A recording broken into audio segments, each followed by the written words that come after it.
Haleluya. Tuhan bersamamu dan bersama rohmu.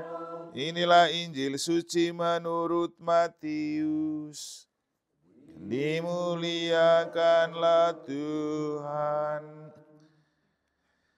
Pada waktu itu Yesus bersabda kepada ke-12 muridnya, "Pergilah dan wartakanlah kerajaan surga sudah dekat.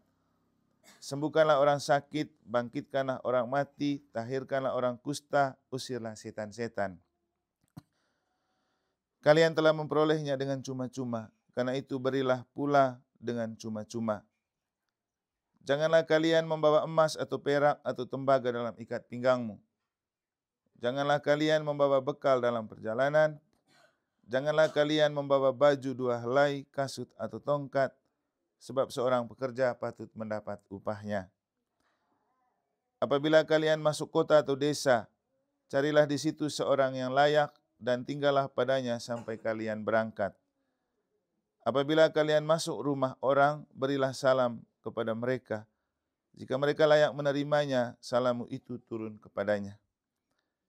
Jika tidak, salammu itu kembali kepadamu. Dan apabila seorang tidak menerima kalian dan tidak mendengarkan perkataanmu, keluarlah dan tinggalkanlah rumah atau kota itu, dan kebaskanlah debunya dari kakimu. Aku berkata kepadamu, sungguh, pada hari penghakiman, tanah Sodom dan Gomora akan lebih ringan tanggungannya daripada kota itu."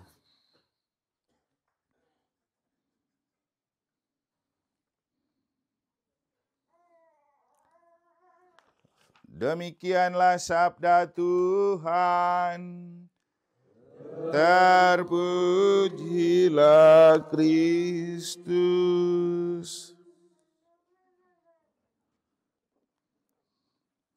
Bapak, Ibu, Saudara-saudari yang saya kasih dalam Tuhan, yang dapat kita maknai dari 2 bacaan suci yang telah kita dengar untuk perayaan malam ini, yaitu ukub. Ukub itu artinya haji dan pajak, itu seperti membingkai anak-anak ini dan cucu, karena di antara keturunannya papa mereka tinggal Papa Tino saja yang tersisa. Mereka punya orang tua melahirkan 6 orang anak, 4 laki, 2 perempuan. Yang laki nomor 1, 2, 3 sudah meninggal semua, ini nomor 4 yang terakhir. Dan tadi diceritakan oleh Papa Tino itu kalau mereka pergi ke kubur orang tua dan mereka duduk sesuai dengan kelahiran. Mulai dari yang paling sulung, yang kedua, yang ketiga, yang keempat. Ternyata itu adalah sinyal untuk mereka juga matinya itu pakai urutan. Urutan 1, 2, 3, 4.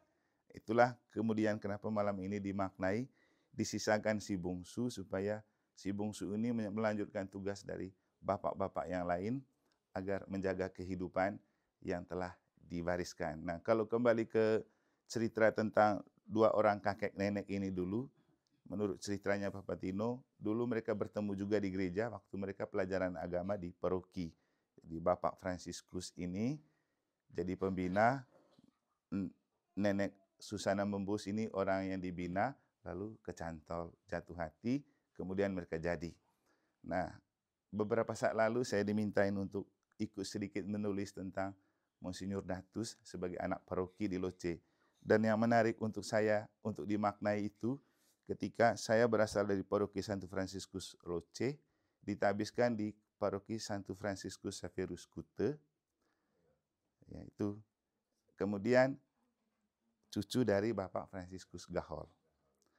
Karena saya menulis tentang Romo Datus karena mengenang 40 tahun imamatnya, ternyata Monsinyur Datus juga melanjutkan tongkat kegembalaan dari Monsinyur yang bernama Fransiskus juga waktu itu di Sorong, Fransiskus Hadi Sumarto.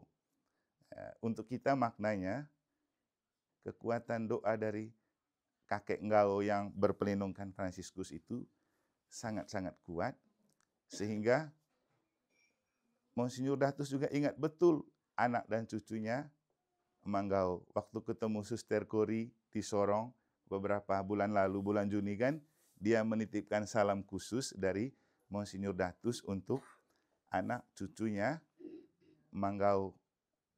Karena memang dia sangat mengenal Papa Marius dan kita punya bapak-bapak ini. Waktu saya ikut Munas Unio di Ende kali lalu, begitu Monsinyur Datus lihat saya, langsung dari jauh dia panggil, "Oi, anaknya Manuel." Dia ingat betul, artinya kan keluarga kita itu dia ingat betul. Nah, untuk kita yang paling penting itu kekuatan spiritual dari Emak Fransiskus Gahol. Dan itulah yang kemudian anak-anak dan cucu-cucunya itu sangat dekat dengan pelayanan di gereja. Jadi rata-rata jadi guru agama. Kalaupun anak perempuan jadi ketua KBG. Ada yang jadi dirgen. Mereka kemarin Aji tanya, yang kor itu sebenarnya itu sebagian besar keluarga kita semua. Nanti besok juga keluarga kita semua mereka itu. Tambah beberapa teman. Artinya kita terlahir sebagai keluarga berahmat. Dan itulah emas dan perak yang diberikan oleh Tuhan untuk kita. Dalam bacaan Injil kan Yesus bilang, kamu sudah menerima dengan cuma-cuma, berikanlah itu dengan cuma-cuma. Jadi anugerah istimewa untuk kita itu rahmat kaum terpanggil. Makanya juga Aji, dari Kampung Kilit ini, kita ini sebenarnya perantau juga. Tapi dari keluarga orang tua inilah yang kemudian ada yang jadi romo, ada yang jadi suster. Suster Kori sama saya romonya. Yang murni dari Kilit. Kalau dari soal Wak Upane kan ada juga yang lain. Jadi dari Kampung Kilit sendiri, cuma kami dua yang betul-betul lahir di Kilit. Suster Kori sama saya, anak dari Opa Fransiskus ini. Jadi kemudian itulah rahmat istimewa untuk kita. Menjadi keluarga berahmat dan tugas kita itu adalah berbagi rahmat itu yang sudah kita terima dengan cuma-cuma. Dan karena itu juga, karena rahmat itu coba lihat, waktu suster merayakan 25 tahun, ada saja keluarga yang datang. Sekarang ini Bapak dan Mama rayakan 50 tahun, siapa yang menduga ada Aji dari Palasari bisa datang, ada Pajek dari Taiwan bisa datang, ya kan? Siapa yang Mama dokter dari Sumbawa datang? Siapa yang buat semuanya ini? Jadi inilah rahmat, cara Tuhan menunjukkan kepada kita, itulah rahmat terbesar untuk kita dan itulah emas dan perak yang perlu kita wariskan. Kenapa kemudian saya bilang, kita anak-anak dan cucu zaman ini, kalau betul menjadi anak keturunannya Manggao dan De Embu, nomor satu beriman dan mengabdi kepada gereja. Itu harta istimewa. Nah, malam ini kita membuat acara ukhup dan saya rasa kenapa baru malam ini dan kita bisa merayakan misa justru menjelang pesta emas pernikahan Papa Mbayi dan Mama Ima. Kenapa tidak waktu sebelumnya? Kenapa tidak waktu setelahnya? Kenapa baru bisa sekarang? Inilah cara Tuhan menghargai kita, membuat kita sadar bahwa kita tidak bisa hidup kalau tanpa campur tangan Tuhan. Sehingga paling penting acara malam hari ini membuat kita mungkin ingat si kata-kata dari sabda Tuhan dalam bacaan pertama kitab Nabi Hosea tadi. Itu yang menarik. Aku telah memelihara mereka dengan tali kesetiaan dan ikatan kasih. Nah, kalau kita di sini kan ada istilah vase-pase toh. Vase-pase itu apa? Menyambung rahmat dan kehidupan dalam acara syukuran kan. Jadi vase itu tali. Dan tali kesetiaan itu tali yang tidak pernah terputus. Orang hidup berkeluarga kalau tidak setia, putus. Orang kerja di tempat tertentu kalau tidak setia dan taat, putus. Orang mau sukses kalau tidak setia, gagal. Jadi tali kesetiaan. Lalu tali itu diikat oleh kasih. Jadi ini bahasa yang sangat menarik. Talinya kesetiaan, ikatannya kasih. Kalau sudah diikat oleh kasih, kita tidak perlu takut. Kenapa? Kasih adalah Allah. Berarti kesetiaan kita diikat oleh Allah. Artinya, acara ukhup pada malam hari ini kan menunjukkan kita punya kesetiaan sebagai satu keluarga dan satu rumpun dari warisan Manggao dan De Embu. Jadi kita mengikat kesetiaan kita sebagai satu keluarga. Syukur kita sudah, ya sebagian besarnya ada. Jadi kita itu mau menunjukkan kesetiaan kita pada kedua orang tua ini yang terus kita wariskan dan yang mengikatnya adalah kasih. Kita merayakan Ekaristi, mengikat kesetiaan itu dalam kasih. Dan Allah sendiri yang menyelimuti acara ukhup pada malam hari ini. Sehingga Papa dan Mama Ima itu simbol tali kesetiaan kita pada Manggao dan De Embu yang diikat oleh kasih Allah. Apalagi kita sempurnakan dengan perayaan Ekaristi. Jadi bacaan suci pada hari ini baik untuk kita maknai. Yang pertama, harta istimewa kita adalah rahmat, panggilan Allah. Dan rahmat itulah yang perlu kita wariskan. Dan Tuhan bilang, kamu sudah menerima dengan cuma-cuma, maka berikanlah juga dengan cuma-cuma. Jadi kita bersyukur karena menjadi anak dan keturunan Emanggau dan Dembu yang punya iman, taat dan setia dalam hidup menggereja. Cukup itu saja, kita tidak punya apa-apa. Kita ingat kita punya orang tua ini tidak punya tanah, iya. Tidak punya warisan, iya. Karena perantau kan. Tapi karena dengan aktif di gereja, setia melayani di gereja, berdoa, mereka bisa punya juga. Itu hal yang perlu kita sadari. Saya selalu bilang ke adik-adik yang lain, kita ini datang dari nol di sini. Tapi kemudian kita punya apa-apa. Kenapa? Tuhan bekerja. Jadi nomor 1 tetap Tuhan, nomor 2 hidup menggereja. Kita bersyukur karena kita semua punya iman, berdoa, pelayanan di gereja juga oke. Dan itulah harta istimewa yang perlu kita wariskan dari Nenek Fransiskus Gahol dan Susana Bembus. Susana juga punya cerita tersendiri. Dan seperti yang saya bilang tadi, kekuatan iman Manggau itu sangat-sangat besar. Sehingga bukan saja di kita dia punya rahmat panggilan. Kita tahu ketika dia ke Kuak Wangkung, dia hanya melanjutkan mengasuh NDCG, Ndedamul. Lalu punya anak dan cucunya 2, satu jadi Romo, satu jadi suster. Osa sama Romo ini. Romo Ciki. Agus, Pater Agus sama suster Osa, 2. Dan mereka di sana itu mengakui karena rahmatnya Emanggau, makanya mereka jadi imam dan suster. Jadi kekuatan iman. Inilah yang perlu kita syukuri dan inilah yang perlu kita jaga. Jadi Teoga, anak-anak cucu di Teo ajarkan tentang kekuatan iman dan spiritualitasnya Emanggau yang begitu sangat dahsyat sehingga rahmat panggilan tumbuh di dalam keluarga kita dan keluarga kita juga bisa menjadi rahmat untuk dunia di sekitar lewat doa, iman, pelayanan-pelayanan gereja. Semoga Tuhan selalu memberkati kita. Amin.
Bapa dan Putra dan Roh Kudus.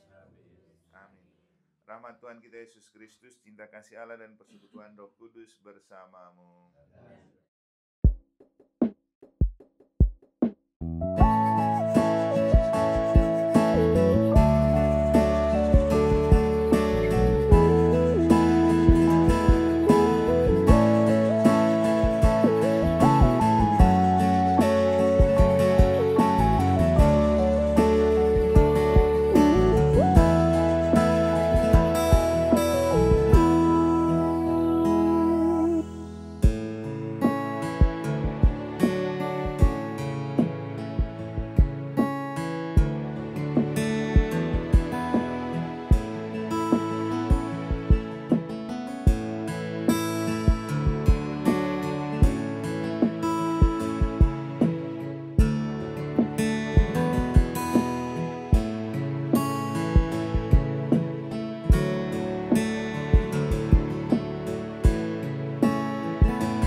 Marilah kita berdoa satu peristiwa rosario untuk saudara ngaji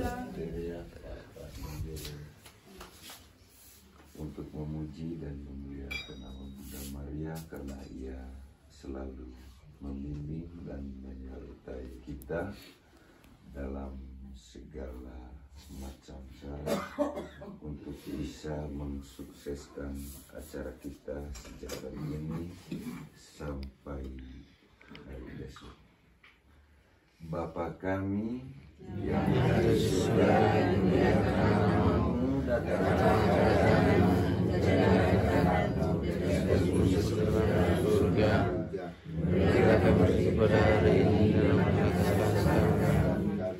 seperti kami mengampuni segala kesalahan kami dan jangan sampai ke dalam kegelapan, tetapi selamatkan kami dari jahat. Salam Maria, penuh rahmat, Tuhan sertamu.